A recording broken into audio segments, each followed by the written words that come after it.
Kami ini ada yang tak Islam. Yang Islam ini macam zaman Nabi Sulaiman alaihissalam yang membawa kerusi Ratu Bilqis daripada Sabah hingga ke Palestin.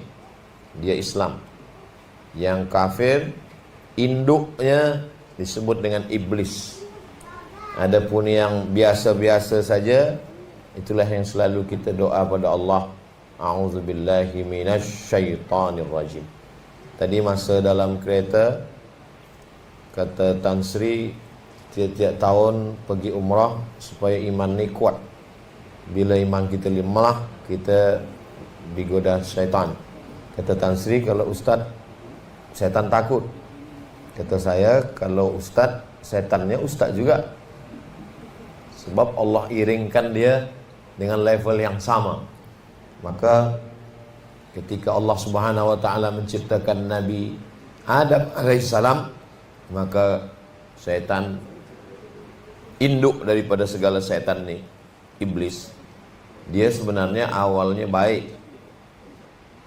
1000 tahun beribadah naik langit pertama, 1000 tahun lagi naik kedua, 1000 tahun lagi naik ketiga, sampai akhirnya dia selevel dengan para malaikat di langit yang ketujuh.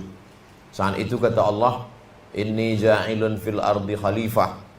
Aku akan menciptakan makhluk yang baru. Nama makhluk ni manusia.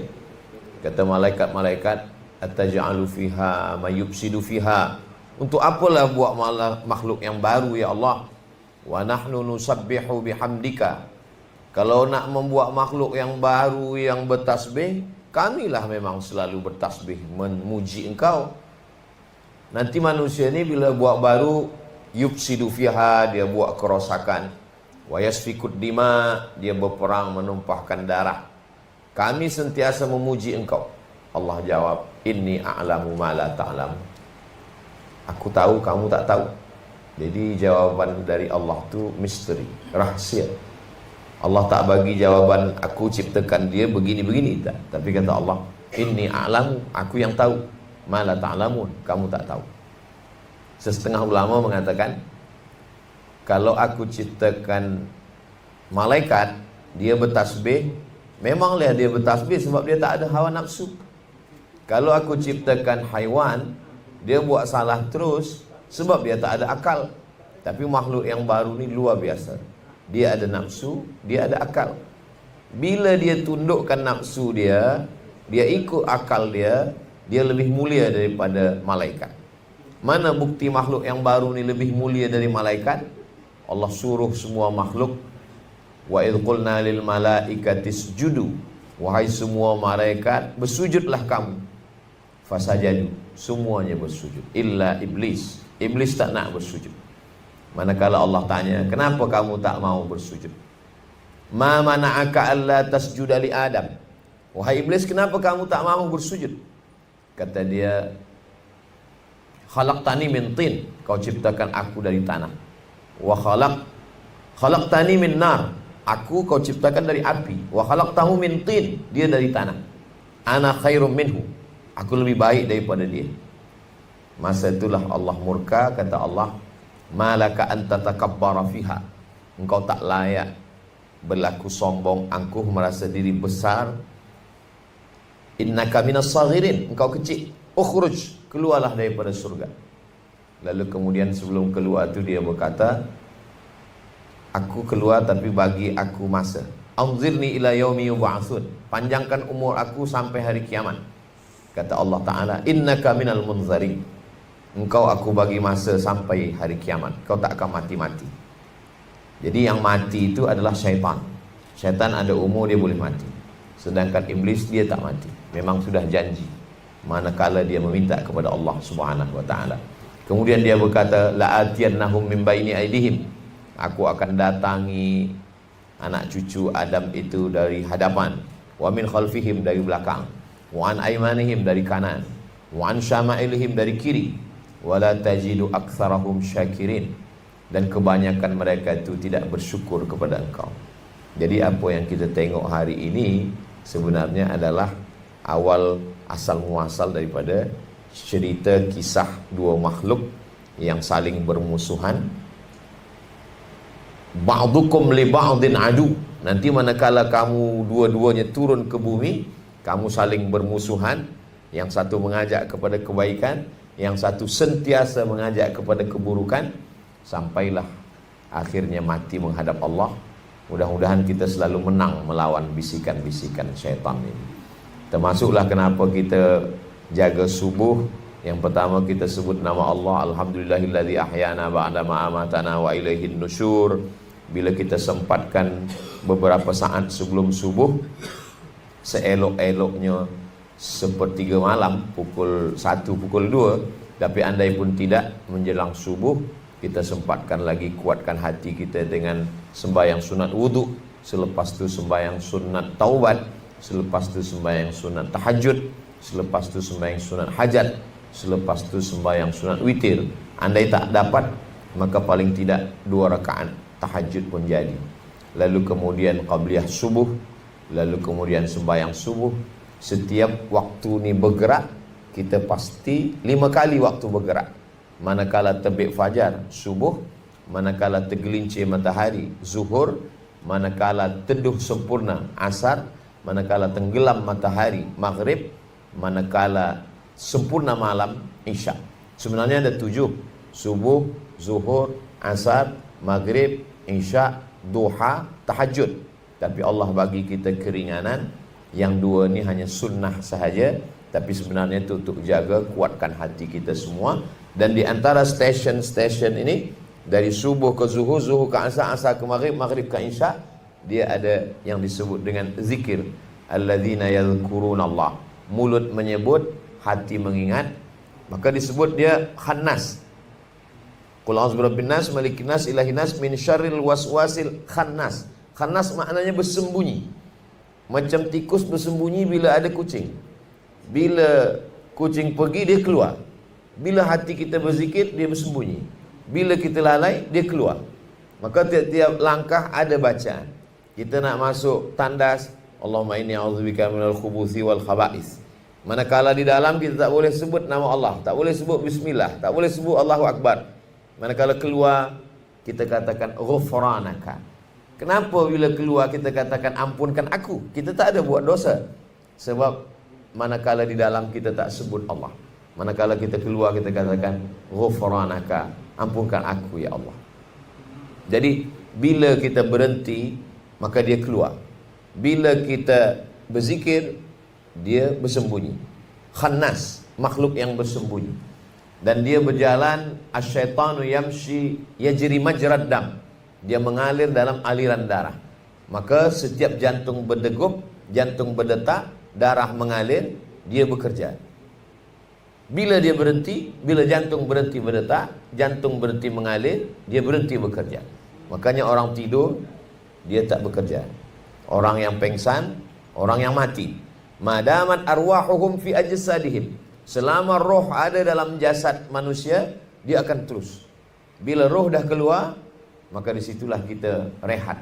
Jadi bila ada orang semasa hidup, dia kata, bilalah kita ni rehat daripada melawan bisikan-bisikan ini, tak ada rehat. Sampai akhirnya kita husnul khatimah. Selama ni kita terus. Allah menolong. Walladzina jahadu fina. Orang yang bermujahadah. Ada dia mujahadah dengan banyak sembahyang sunat, bermujahadah banyak puasa sunat, bermujahadah dengan segala amal. Lanahdiyannahum subulana.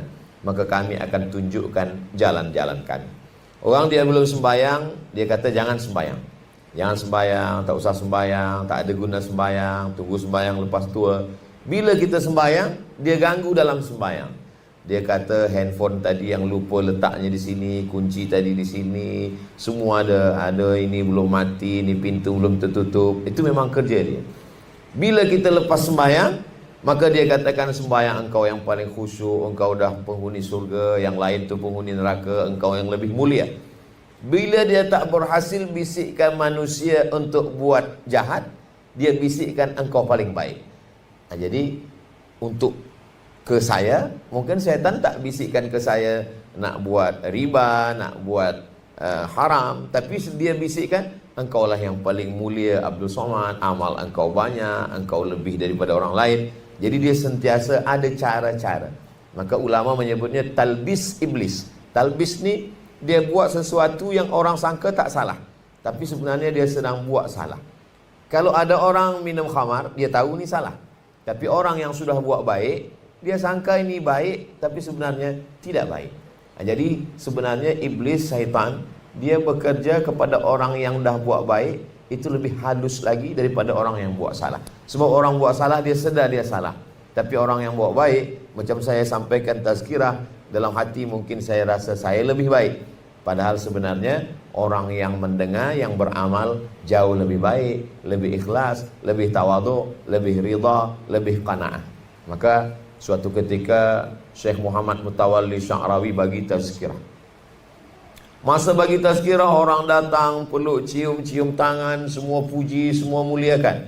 Lepas tu jalan balik, Syekh Sya'rawi minta kereta ni berhenti kejap. Lepas tu dia singgah masjid, dia masuk tandas, lama. Lepas tu dia balik, sahabat dia tanya, apa lama betul? Kata dia, aku tadi bersihkan tandas masjid yang kotor. Kenapa begitu? Sebab dalam hatiku aku ada rasa lebih mulia, dimuliakan orang, dicium orang tangan saya. Maka manakala saya bersihkan itu, saya nak rendahkan diri saya di hadapan Allah Subhanahu wa ta'ala. Jadi kita memang ada cara-cara tertentu supaya kita boleh jaga hati kita. Ada amalan-amalan yang ada hanya kita dengan Allah saja yang tahu. Sebab mungkin amalan-amalan ni dah rosak disebabkan oleh sum'ah, disebabkan oleh riya. Riya menampakkan amal, sum'ah mendengar-dengarkan amal. Jadi bila saya nanti menghadap Allah SWT, kata Allah, kata malaikat, amal kau ni dah nampak orang ramai Abdul Somad. Pahala tazkirah kau mungkin sudah tak ada lagi, dah dihabiskan oleh viewer, follower dan subscriber. Mesti ada satu amalan yang saya simpan antara saya dengan Allah Subhanahu wa ta'ala. Apa amalan tu? Kita tak bagi tahu, sebab kita bagi tahu nanti orang puji sehingga hilang dia.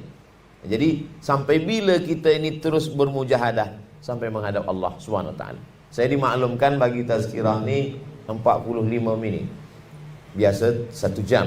Ini 45 menit. Lama saya berfikir dari mana waktu 40 minit. Mungkin waktu perjalanan dari Lumut ke KL tadi. Lepas tu kita ada soalan jawab. Yang boleh saya jawab, saya jawab. Yang tak boleh saya jawab, setan berbisik, jawab ajalah Abdul Somad. Betul tak betul orang tak tahu. Tapi Imam Malik bin Anas, guru Imam Syafi'i, pendiri pengasas mazhab Maliki, ditanya 48 soalan, tak sampai setengah dia jawab. Yang lain dia jawab wallahu a'lam bissawab. Hari ini bila ada ustaz jawab wallahu a'lam, esok orang akan tanya, itu ustaz apa? Itu ustaz wallahu a'lam. Saya boleh jawab. Kenapa Ustaz Somad bila kami tonton di YouTube tu semua dia jawab? Sebab yang saya tak boleh jawab tak di-upload. Itulah maka orang tak tahu. Jadi sebenarnya banyak juga soalan-soalan yang saya tak jawab. Sebab yang maha tahu hanya Allah Subhanahu wa ta'ala. Selama roh bersemayam dalam jasad, jantung berdetak, nafas berhembus, dia bekerja. Tapi bila dah berhenti keluar roh daripada jasad, maka disitulah baru kita rehat. Maka ar-rahah fil jannah. Ada ungkapan ulama, ar-rahah fil jannah. Rehat kita adalah ketika kita dah selamat keluar dalam keadaan husnul khatimah. Jadi selama itu akan terus ada. Allah bagi kita senjata. Senjatanya sebab dia mengalir dalam aliran darah, fadayyiquha. Dalam aliran darah ini maka sempitkan alirannya. Itulah banyak orang berpuasa sunat. Berpuasa sunat itu mempersempit aliran darah, maksudnya jalan setan. Orang yang sedang puasa dia sentiasa ingat Allah SWT. Dimanapun dia selalu ingat Allah. Maka beza mata orang yang puasa dengan mata orang tak puasa. Bila dia sedang puasa dia akan tunduk sikit, sebab kata dia ni puasa ni, bila nak pandang nantilah lepas buka puasa. Bila dia diajak bercakap, dia takut riba, dia takut cakap aib orang lain, maka dia kata ni sedang puasa. Bila ada orang telefon dia, janganlah cerita aib ni sedang puasa ni. Bila nak bahaskan nantilah lepas buka puasa kita teruskan. Tapi sebenarnya ini adalah bukan menumpuk amal. Ini adalah membiasakan diri. Maka bila kita tengok ujian hidup manusia ni sama macam ujian hidup pada nabi-nabi. Jadi kita Sesuaikan saja apa yang Allah bagi pada kita ni macam yang Allah bagi pada nabi-nabi. Bila ada orang ada kuasa, sampai semua makhluk-makhluk dalam kuasa dia. Burung-burung hud-hud pun berkuasa dia. Sampai dia dengar semut-semut bercakap. Suatu ketika dia dengan bala tenteranya, dia katakan, tentera stop dulu, jangan berjalan. Sebab apa Nabi? Fatabassama dhahika. Dia tersenyum. Kata tenteranya, kenapa engkau tersenyum?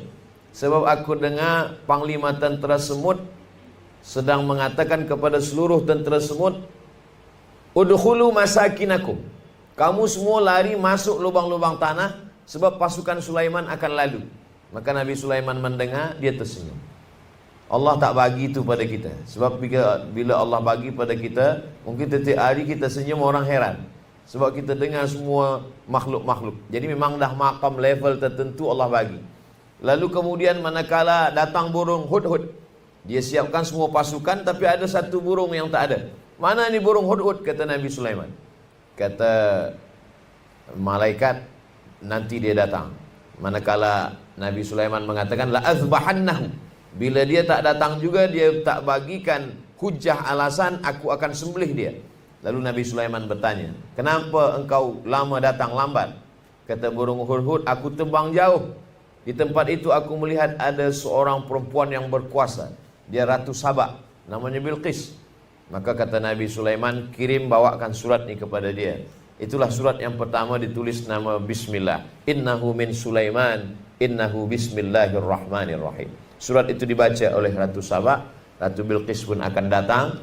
Lalu kemudian Nabi Sulaiman mengatakan, ini Bilqis sedang di jalan dari Yaman menuju Palestin.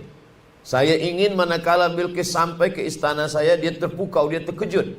Yang dia tengok adalah kerusi tempat dia duduk dah sampai semula. Maka saat itu Nabi Sulaiman meminta kepada semua bawahan dia, siapa yang sanggup membawakan ayyukum ya'tini bi arsyiha qabla an ya'tuni muslimin. Siapa di antara kamu yang boleh membawa kerusi Bilqis sebelum dia sampai, dah sampai duluan. Sehingga manakala nanti Bilqis sampai, dia terkejut. Mana boleh kerusi aku dah sampai duluan sebelum saya sampai? Nabi Sulaiman ingin memberikan kesan yang luar biasa. Maka kemudian waqala ifritum minal jin, berkatalah jin ifrit, ana atika bihi qabla an taquma min maqamik. Sebelum engkau tegak Sulaiman, maka kerusi Bilqis dah sampai. Sebelum engkau tegak, dah sampai dulu. Lalu kemudian Nabi Sulaiman bertanya lagi, siapa yang boleh lebih cepat daripada ini? Waqala alladhi indahu ilmun minal kitab. Berkata seorang lelaki, dia bukan jin, dia manusia, namanya Asif bin Balkhiyah. Kata Asif, ana atika bihi qabla an yartadda ilaika tarfuk. Saya boleh mendatangkan kerusi Bilqis sebelum mata engkau berkedip. Maka Asif bin Balkhiyah menang, jin ifrit kalah. Jadi bila hari ini ada orang masih berkawan dengan jin, minta tolong pada jin, sebenarnya jin dah lama kalah. 3000 tahun lalu dia dah kalah. Kalah cepat dengan manusia. Tapi manusia masih lagi meminta berkawan, minta tolong dan lain sebagainya. Maka kata Nabi Sulaiman, engkaulah yang menang sebab engkau lebih cepat. Hari ini mana yang lebih cepat, itulah yang menang. Maka saya alhamdulillah diberi waktu yang lebih cepat, tapi belum lagi secepat jin ifrit dan Asif bin Balkhiyah. Tapi dah sampai mana-mana tempat berkat pertolongan Tan Sri, dakwah ini menjadi cepat. Mana tempat yang tak terjangkau, bila ada 2-3 tempat, maka hari ini boleh 3 tempat dengan kecepatan waktu. Sebenarnya Allah Ta'ala bercerita ni bagaimana di akhir zaman nanti ada manusia yang lebih cepat. Dan yang lebih cepat daripada itu adalah perjalanan Isra dan Mi'raj. Subhanalladzi asra bi'abdihi lailan minal masjidil haram ilal masjidil aqsa, sampai kepada Sidratul Muntaha. Mungkin nanti sebelum hari kiamat manusia akan mencapai kecepatan ini lebih. Saya masih ingat lagi mula sampai di Kahirah tahun 1998, ambil gambar, lepas tu cetak gambar, print, lepas tu masukkan surat, kirim ke kampung, seminggu baru sampai. Lepas tu kirim balik, 2 minggu baru sampai. Sempat lupa cerita dulu, baru datang balasan. Sekarang adik-adik saya yang ada di Kahirah, selepas 25 tahun, 1/4 abad, dia kirim gambar, dia kirim. Tapi baru setakat gambar saja. Nak berkirim kerusi tetap juga sebulan baru sampai. Maknanya manusia berputar, zaman berganti. Apa yang ada Allah ceritakan dalam Quran itu menjadi tantangan bagi manusia akhir zaman. Jadi bila manusia berpikir cepat, maka sesungguhnya setan juga berpikir maju cepat untuk menggoda manusia. Dia ingin siapa yang paling banyak pengikut, siapa yang paling banyak. Jadi orang yang beruntung, yang menang adalah, kata Allah Ta'ala, walladzina jahadu fina lanahdiyannahum subulana. Sesiapa yang melawan ini, maka kami akan bagikan pertolongan kepada dia, ditolong Allah Ta'ala. Makanya lil insani lammatani, manusia ini ada dua bisikan. Bisikan yang datang daripada malaikat disebut dengan ilham. Bisikan yang datang daripada syaitan disebut dengan waswasah. Maka kita selalu minta kepada Allah supaya jangan sampai terkena waswasah. Pagi hari, awal subuh, petang hari, awal maghrib, awal malam, maghrib, awal siang, subuh. Maka lepas subuh kita baca biasa Qul a'udzu birabbin nas, malikin nas, ilahin nas, min syarril waswasil khannas, alladzi yuwaswisu fi sudurin nas, minal jinnati wan nas.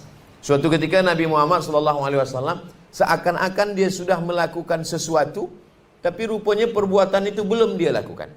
Seakan-akan seolah-olah dia sedang melakukan sesuatu, padahal sesuatu itu tidak dia lakukan. Jadi malaikat Jibril datang bagi tahu, ini ada seorang Yahudi yang sedang menyihir.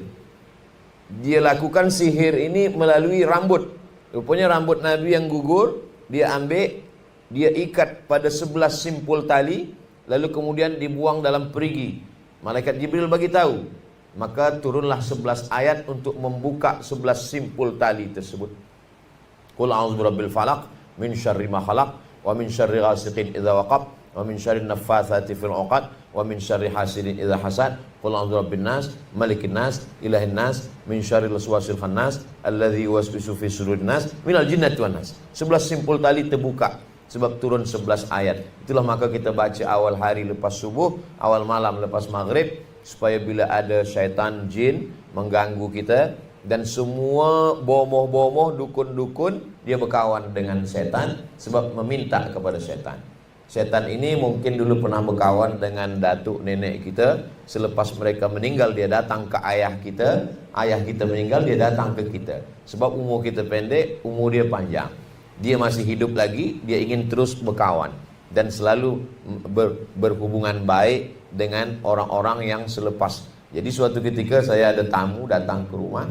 Kata dia, Ustaz Abdul Somad, saya lepas sembahyang mimpi dia nak bagi saya emas. Saya tanya, emas betul ke atau emas di mana? Memang betul-betul emas. Dia letakkan dekat dia. Saya ambil gambar. Ini gambarnya Ustaz. Ini gambar emas. Oh. Lepas itu dia bagi kunci. Kuncinya dari emas juga. Iya, ini gambarnya Ustaz. Lepas itu dia bagi keris. Emas juga. Iya, ini gambarnya. Saya tanya, awak ambil? Saya tak ambil. Sebab saya takut, saya biarkan saja 2-3 hari dia hilang sendiri. Apa yang terjadi ni Ustaz? Saya tanya. Ayah awak bomo?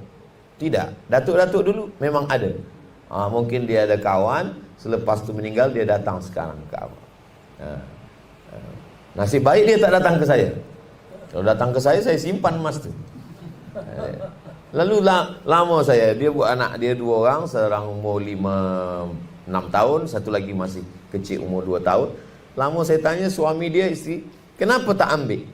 Kami takut akidah kami rosak Ustaz. Nanti kami minta dengan dia, lama-lama kami lupa minta pada Allah. Yang kedua, kami tak ingin anak kami ini bagi makan haram. Lama saya berfikir, di hari orang susah nak mencari harta, tapi masih ada rupanya umat Nabi Muhammad SAW nak selamatkan anak isteri dia daripada makan-makan haram. Padahal kesempatan ada. Setengah orang berpuasa tak makan-makan, pergi ke gunung, pergi ke kubur, pergi ke laut, nak mencari jin. Ini jin tu datang, dia tak mau berkawan. Jadi sebenarnya itu juga ke dalam hati saya sebenarnya. Engkau Abdul Somad yang bagi tazkirah, mesti kita jaga diri kita dari jin. Kalau engkau yang dapat macam ni, belum tentu iman engkau sekuat dia. Jadi sebenarnya banyak cara Allah Ta'ala ingin mengajarkan kepada saya yang menyampaikan, yang mungkin selama ni belajar pada universiti, baca buku, baca kitab, tapi sebenarnya ada yang halus yang ingin diajarkan Allah melalui banyak jamaah.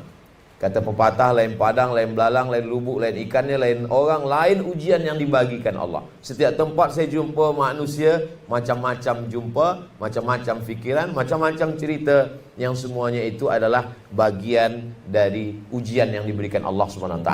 Ada yang diuji dengan kekuasaan, ada yang diuji dengan ilmu, ada yang diuji dengan populariti, ada yang diuji dengan harta. Tapi setelah saya berkeliling, saya berjumpa, saya mengalami, tak ada manusia yang lepas daripada ujian. Wa balawnahum bil hasanat, kami uji mereka pertama dengan hasanat, dengan yang baik-baik. Yang kedua baru wassayiat, dengan yang tak baik. Ada setengah manusia berfikir kalau sakit dia sedang diuji, kalau sihat dia tak diuji, kalau dia ada kuasa dapat rahmat, tak ada kuasa dia sedang tidak diuji. Tapi bila kita tengok ayat Quran, wa balawnahum bil hasanat wassayiat, yang baik-baik pun sebenarnya ujian juga. Banyak orang yang ketika diuji dengan yang tak baik, dia sukses, dia lulus. Tapi bila diuji dengan yang baik, di situ dah dia lupa kepada Allah Subhanahu wa taala. Dulu bila saya balik, awal-awal kali balik, orang belum kenal lagi. Bila saya pergi ke surau, ke masjid, saya datang awal. Kata pengacara, program tazkirah belum kita mulakan sebab Ustaz Samad belum datang lagi. Pada saya dah duduk di situ lama. Sekarang belum datang, orang dah tunggu ramai, kita pun datang. Bila dah ramai berjumpa, nak masuk pun susah, nak keluar pun payah. Jadi orang menganggap bila orang tak kenal kita, ini adalah ujian. Bila orang dah kenal, ini adalah nikmat. Tapi sebenarnya bila kita pandang, semuanya sama-sama ujian. Ada kalanya ujian dikenal orang ramai itu lebih berat daripada tak dikenal orang. Saya sampaikan kepada anak kemanakan saya, kamu baca Quran, belajar dengan baik, tolong agama Allah dengan apapun. Bila Allah bagi kamu harta, tolong agama Allah. Bila bagi kuasa, tolong agama Allah. Bila bagi ilmu, tolong agama Allah.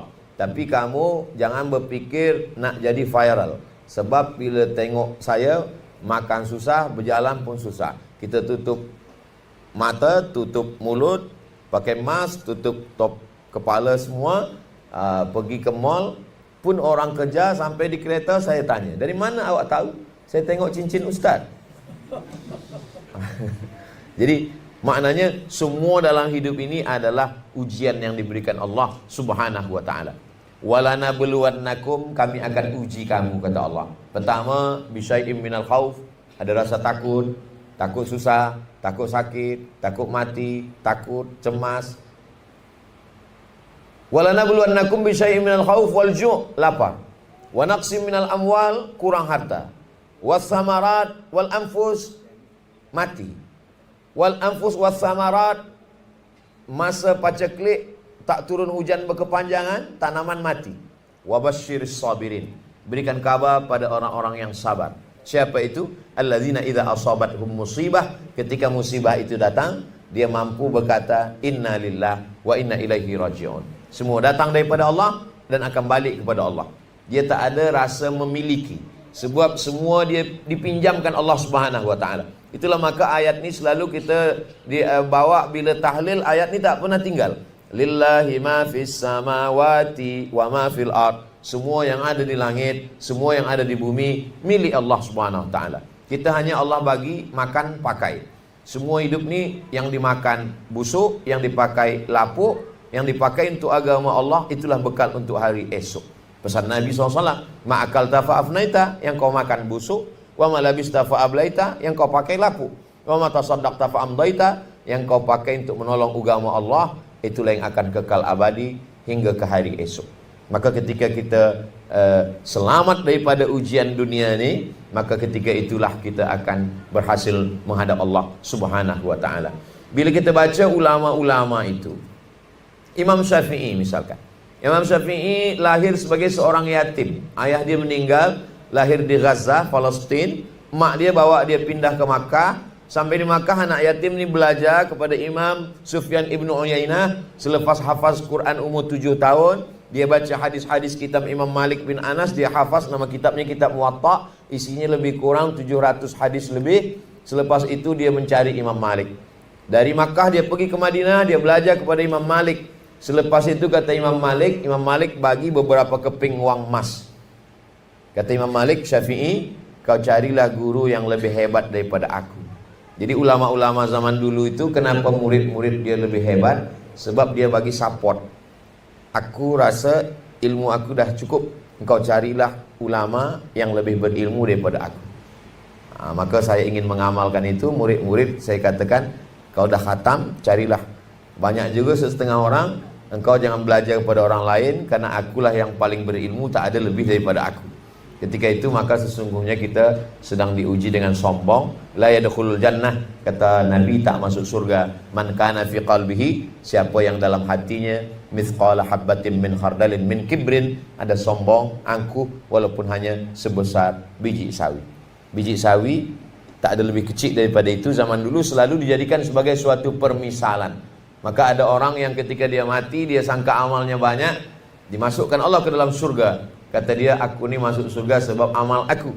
Malaikat mendengar, lalu malaikat mengadu kepada Allah Ta'ala. Kata Allah, suruh dia timbang satu biji matanya, dan timbang pula amal seumur hidup dia. Selepas ditimbang, ternyata nikmat satu biji mata jauh lebih berat daripada amal dia yang pagi, petang, siang dan malam. Itu menunjukkan bahawa kita tak masuk surga karena amal kita. Maka kata Nabi SAW, la yadkhulul jannata, la yudkhilal jannata ahadakum amaluhu. Kamu masuk surga bukan kerana amalmu. Qala anta ya Rasulullah, engkau pun masuk surga bukan kerana amalmu? Kata Nabi, wala ana, aku pun tak masuk surga kerana amalku, kata Nabi. Lalu kita masuk ni sebab apa? Kata Nabi, illa ayyataghammadani Allahu bi rahmatih. Kita masuk surga kerana rahmat Allah Subhanahu wa ta'ala, kerana kasih sayang Allah. Itulah maka manakala kita berjumpa, bersua, yang kita mintakan rahmat Allah. Assalamualaikum warahmatullah. Bila ada orang mati, yang kita mintakan rahmat Allah, Allahumma fir lahu warhamhu. Maka kita selalu sebut Allah yarham, rahimahullah, almarhum. Makna tiga-tiga ni sama. Allah yarham, Allah bagi dia rahmat. Rahimahullah, Allah dah bagi dia rahmat. Almarhum, dia dirahmati Allah. Bila kita duduk antara dua sujud, 8 yang kita minta. Kita minta pada Allah 8. Rabbi firli warhamni wajburni warfa'ni warzuqni wahdini wa'afini wa'afwani.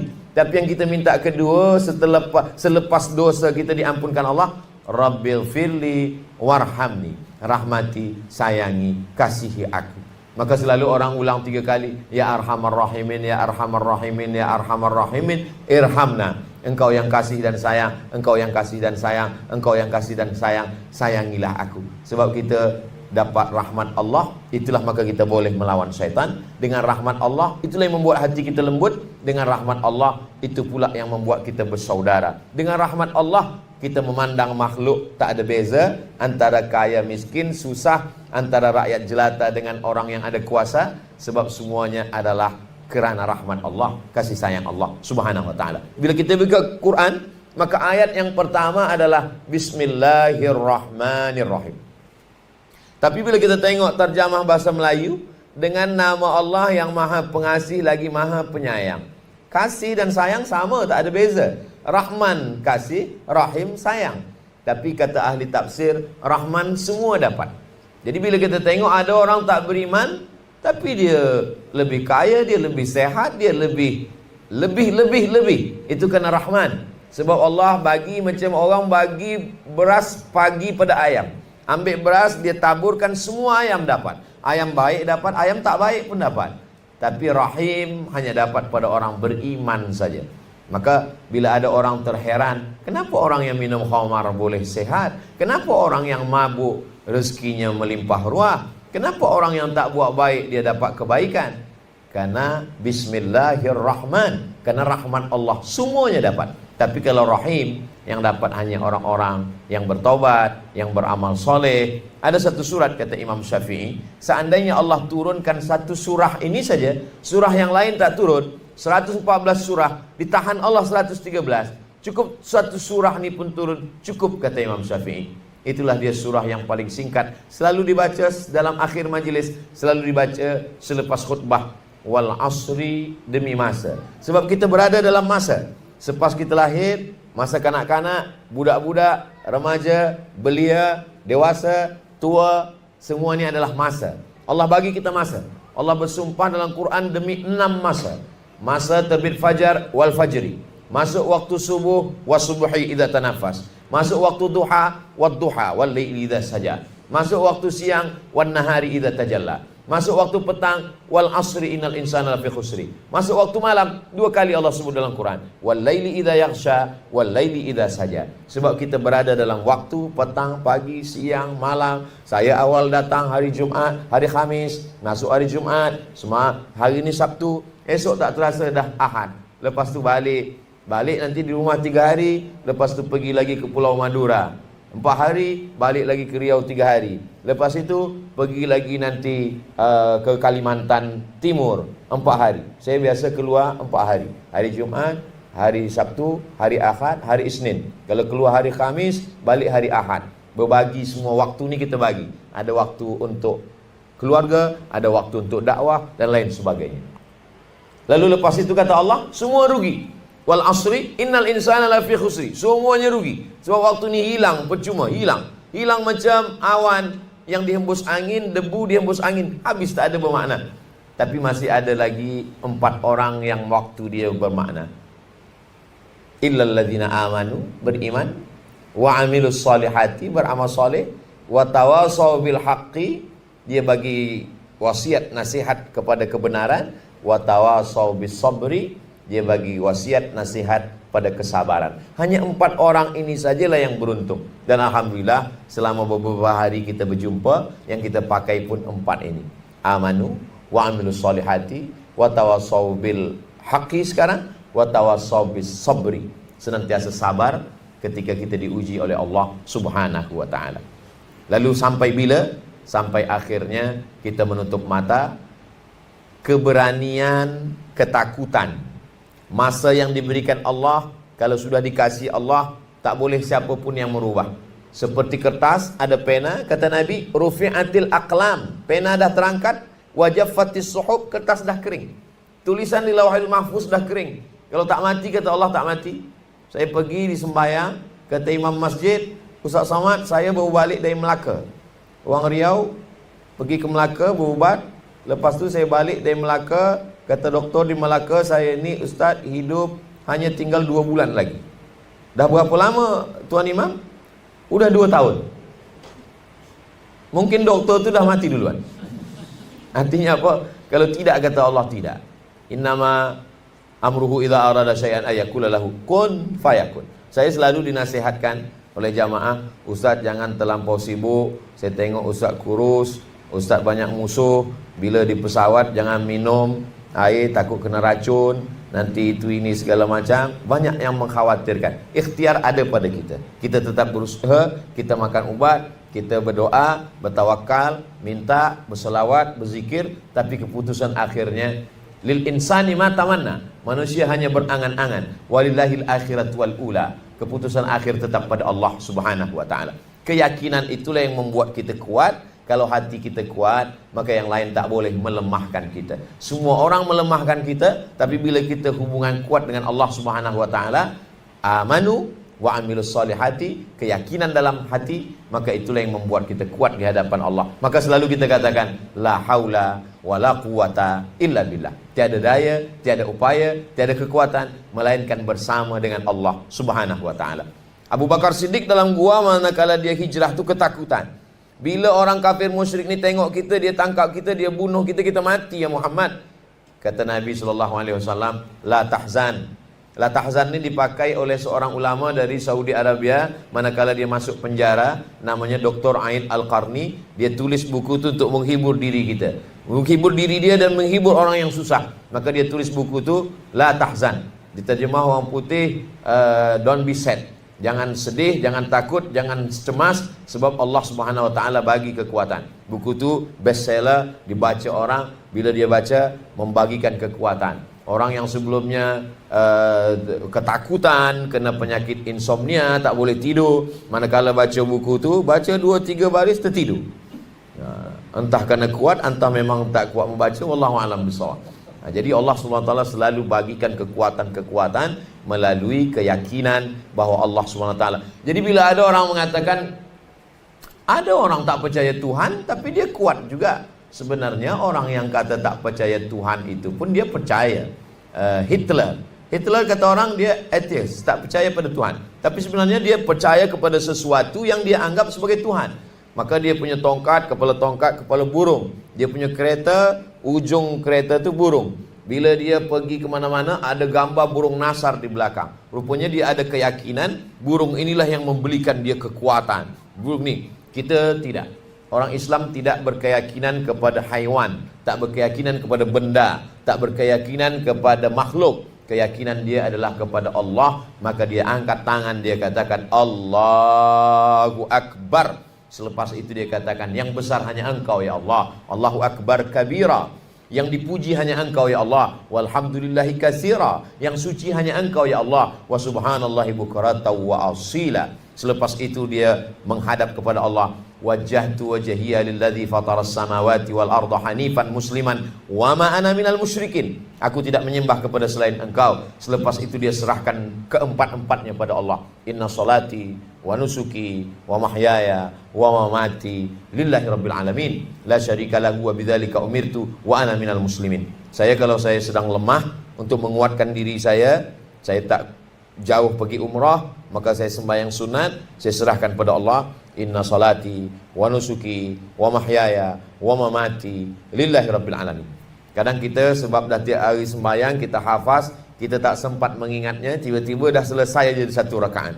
Maka bila kita renungkan, kita rasakan, kita nikmati sembahyang ini mendatangkan segala kekuatan kepada kita bersama. Saya dimaklumkan Ustaz bagi sampai pukul 12.30. Dah sampai 12.30. Kenapa Ustaz Somad ni tazkirah ni cepat betul? Mungkin sebab turun dari helikopter tadi. Cepat dia terbang, cepat juga tazkirah. Saya kembalikan kepada Datuk. Ada soalan-soalan kita akan bahaskan insya-Allah. Terima kasih.